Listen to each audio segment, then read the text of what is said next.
maritime world has changed. There was a time when attacks on ships and port facilities were rare events. That is no longer so.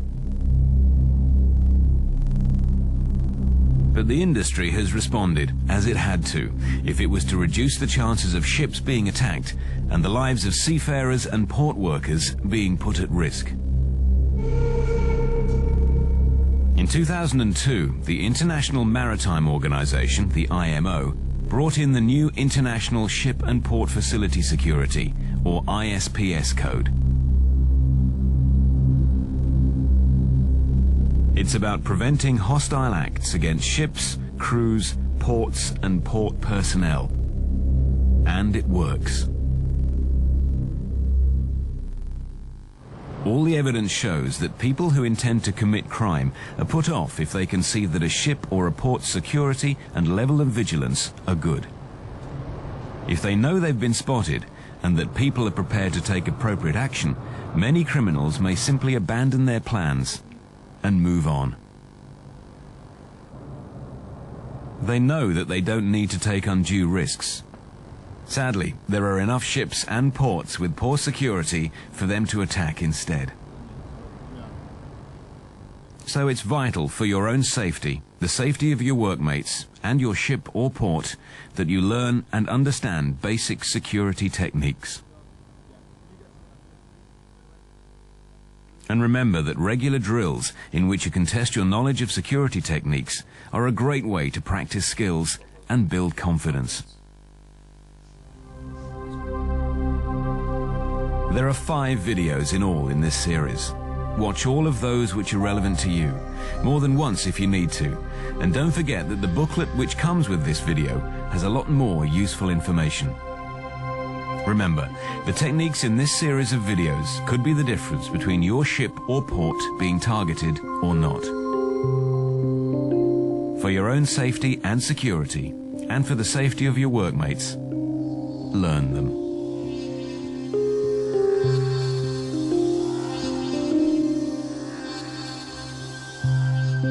In this video, we're going to go through how to carry out various search techniques.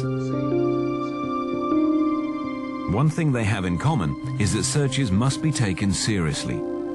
They take time, patience, and discipline. So why do we need to search? Considerations to consider these days. So therefore searches must be taken very seriously. For the most part, searches are intended to clear people and things so that they can be allowed into the port or on board ship, not to discover people or things that may already be present. If a search is carried out in order to find something in particular, you'll be told what to look for. The most important question when searching is usually, is there anything here which seems out of place? So, what are we searching for? Weapons, like guns or knives. But remember, that may also mean parts of weapons. It's common for weapons to be smuggled aboard in pieces and only assembled later. Or it might be for typical bomb components, like timers, detonators, grenades or explosives. There are more details on how to recognize items like this in the next video in this series. A search may be for drugs or other contraband, or hazardous substances, like an unusually large quantity of lighter fluid, for instance, or for people who have no business being on board.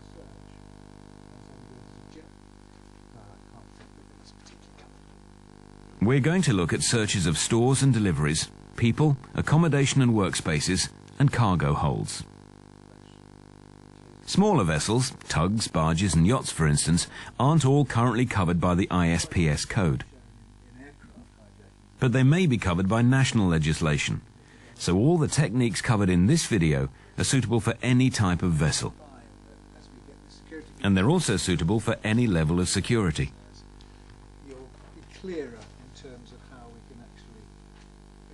Before you start on any search, get clear about what you're doing. Ask yourself, what is the purpose of this search? What am I looking for? Where would I choose to hide something? What should I do if I find something? As far as searches of stores and deliveries are concerned, where possible, these should be done before the items are allowed into the port facility or on board, by someone from the relevant department. There are some key questions to ask yourself.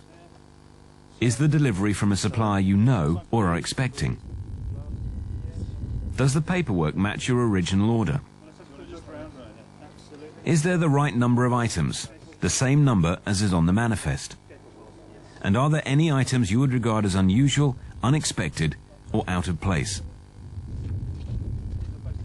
Pay special attention to any item which appears to be broken or damaged, or which shows signs of having been repacked or tampered with in some way. Also, are there any items in the shipment which appear to have been packed differently from the rest?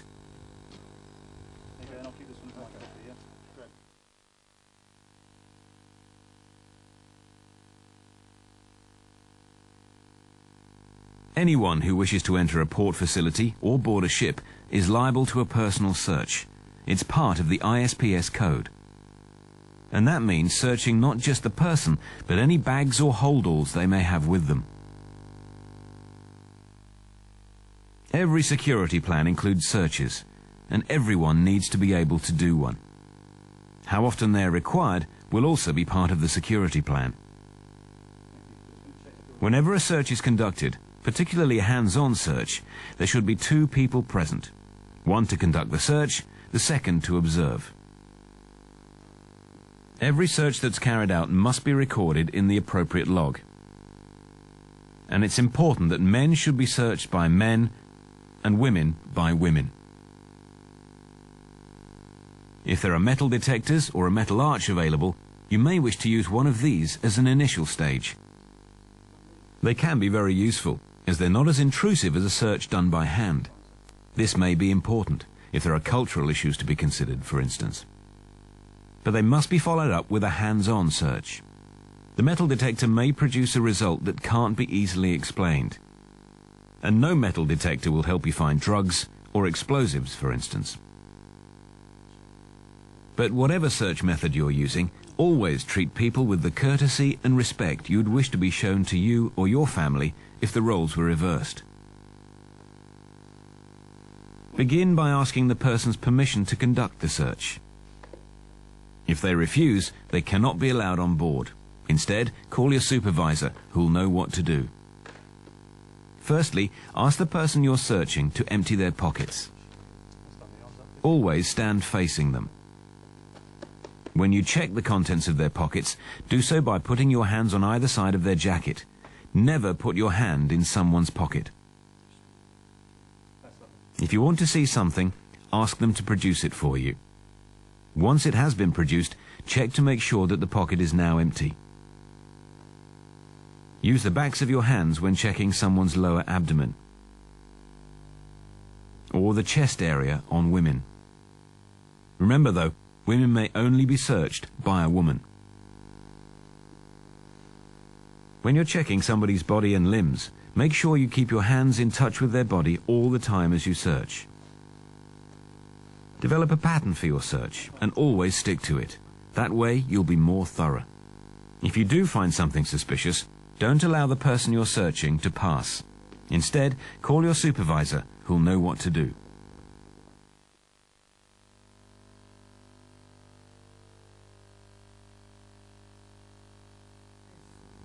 If you have to search accommodation or workspaces, be systematic.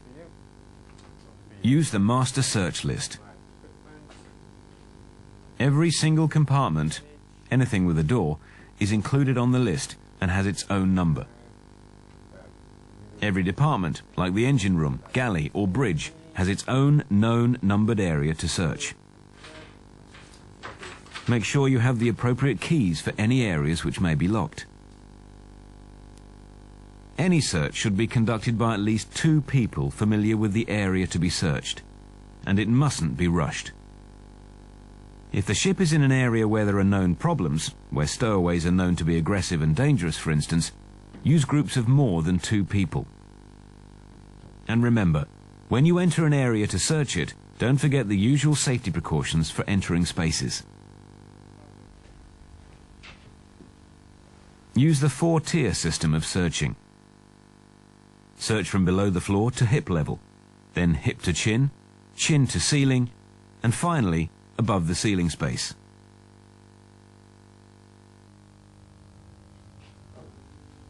And make sure you search in a consistent manner. For instance, always move round the area in the same direction, that's to say, clockwise or anti-clockwise. If you find something, report it and note it on the record. If you don't, let whoever is in charge know that the area is clear. Make a note of that and move on.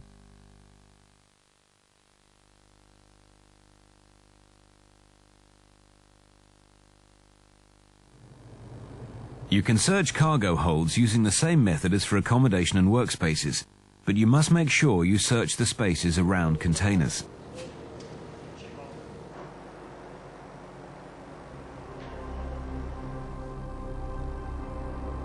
In the next program in this series, we look at how to identify explosives and weapons. But now, here are the key points to remember from this video. Any search, whether of a person or a place, should be controlled, methodical and thorough, with a clear objective. Make sure you understand what you need to do when you find something, and when you don't. Remember, your actions will help protect yourself, your workmates, and the ship or port facility where you work.